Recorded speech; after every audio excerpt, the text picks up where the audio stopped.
大家好，欢迎来到美食彩味。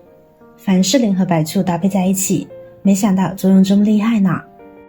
白醋是常用的调味料，除了其食用价值，因其含有抗氧化的边醋酸，所以能促进基础代谢，甚至美白。而凡士林呢，在冬天的使用率则更普遍，它可以滋润肌肤，以防干燥。而将白醋与凡士林结合，就能产生新的效果。您知道是什么吗？下面我们就一起来看看吧。首先准备一个容器，我们取适量的凡士林装入容器中，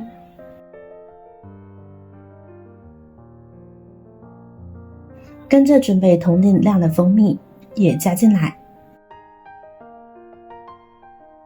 最后我们往里边倒入点白醋，注意用酿造白醋效果更佳。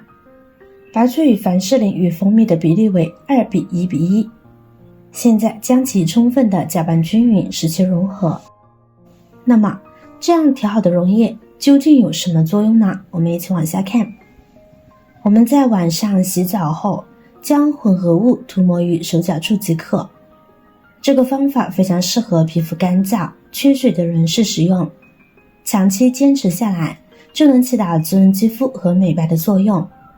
在洗澡后或临睡前涂抹，对于皮肤干燥、暗黄的人士来说呢，还有减少色素沉淀、提升肤色的效果呢。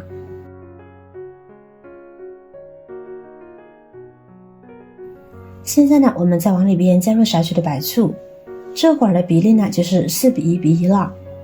这样混合后，同样是洗澡后，把混合物均匀地擦拭在小腿、腰间等容易发痒的位置，除了能美白，还能有效减轻皮肤干燥、起白皮、瘙痒等症状，很适合皮肤发痒的人士使用。再次往里边加入少许的白醋，以5:1的比例把白醋与凡士林混合涂抹，一天只要2到3次，长期下来就能提升肌肤的滋润度，并减少黑色素的沉淀，适合皮肤偏黑的人士使用。由于有太阳照射，白天使用时容易产生黑色斑和刺激皮肤，所以白醋加凡士林的方法最好在晚上使用。您学会了吗？长期坚持下来，说不定能带给自己意外惊喜哦。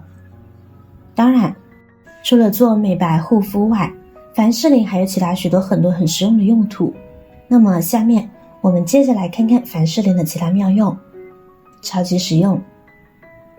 尴尬呀尴尬，门锁钥匙插进去怎么也拔不出来，采取各种办法拧呀拍呀全部无效，好不容易弄出来也得费九牛二虎之力。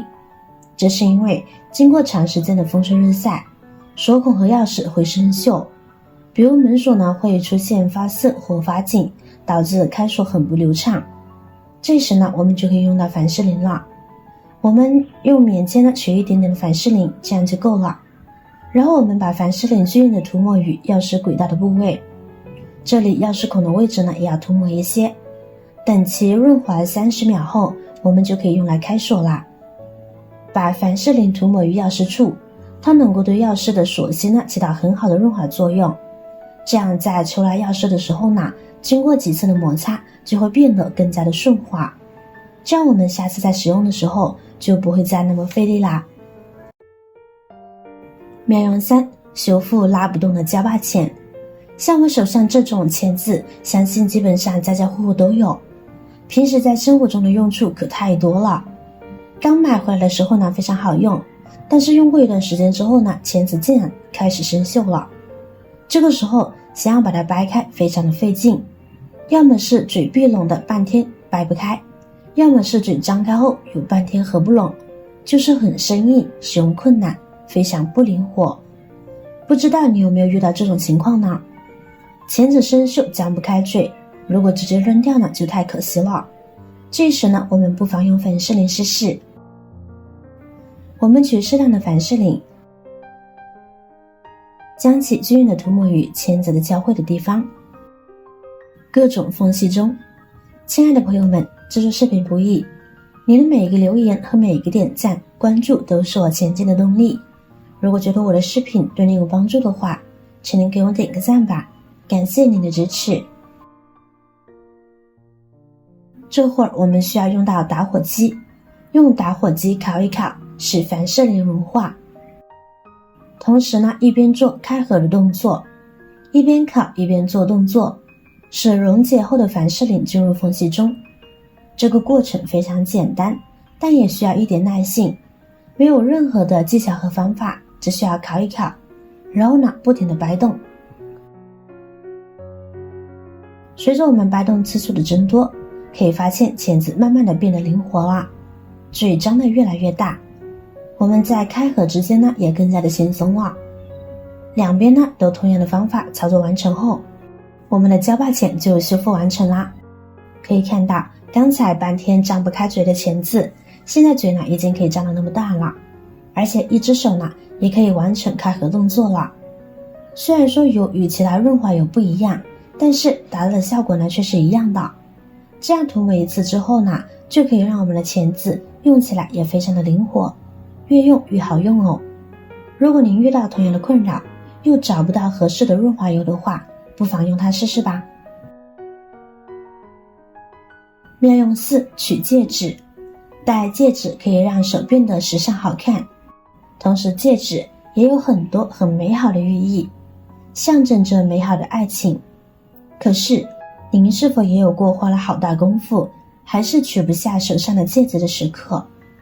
买的时候呢觉得还挺合适的，但是由于手变胖或者是天气过度炎热，要拆下来的时候发现取不下来了。这时呢不要惊慌，也不要着急把戒指剪掉，有一些简单的方法呢可以让你安全的取下它。就比如凡士林，我们可以取少许的凡士林，然后将其均匀的涂抹于卡住戒指的地方，然后这根手指其他部位呢也涂抹一些。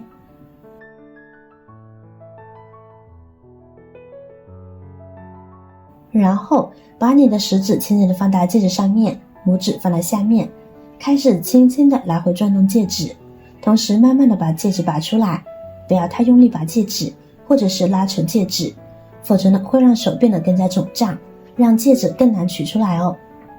按照以上方法正确操作，这样呢就可以完好无损的取下来戒指啦。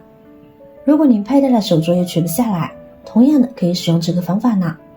没想到这看似普通的凡士林居然有这么多的妙用吧，学会记得把它分享给您的家人朋友。如果您有更好的建议好方法，欢迎在下方留言哦。您的留言和分享可以帮助到更多有需求的人。点击我的视频头像，还可以观看更多的美食和生活技巧。每天呢都会分享不同的精彩视频，别忘了关注我哟。感谢您的支持，我是瑶瑶，我们下期再见啦。